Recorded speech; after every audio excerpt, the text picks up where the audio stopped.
Good morning, everyone. Hope you are all doing good. Thank you so much for all your messages and comments. Yeah, I'm sure you watched my last video, and today I have a story for you. Yeah, so this story is something that I heard from my mentor, an author of a very famous best-selling book, Mr. Harv Eker. So this story he used to tell in all his workshop that he's conducting. In fact, this story is also written in his book called Secrets of the Millennial Mind. It's really an awesome book. Everyone must read it. That's what I would say. Please go ahead and check it out if you have some time. So coming back to the story, the author says this.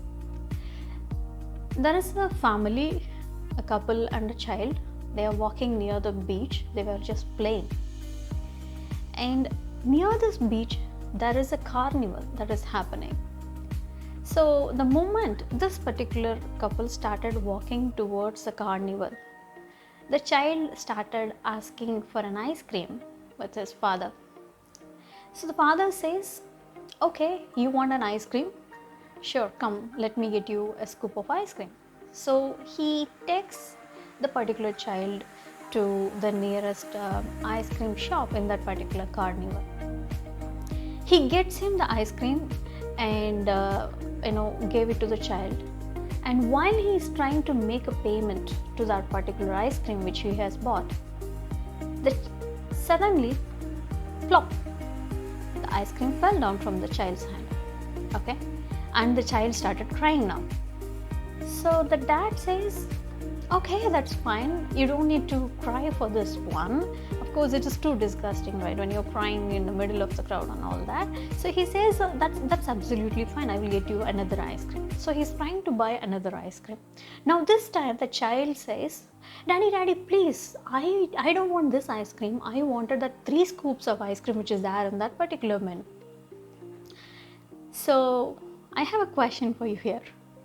If you are the father, do you buy this 3 scoop of ice cream to this particular child if the child is not able to even handle single scoop of ice cream? Yeah. See, why are we coming to this story? This story is all about money management. The author tells the story when we are not able to manage whatever the scoop of money that we are blessed with in our life, do we have the moral right to even expect more money and abundance into our life? Definitely not, right? So the moral is we should be effectively able to manage the money, whatever that we get, before even we think of getting more money, receiving more money. Yeah. So I know there are so many people who are so good at earning money, but when it comes to money management, yes, of course, there are 3 parts. You have to earn money, manage money, and you also need to grow money. So when you can earn money, yeah, I know, you might be a skilled person in earning money, but when it comes to managing money, how good are you? Are you able to manage your single scoop effectively to receive 3 scoops? Yeah. Hope you enjoyed my story. Keep watching. Thank you.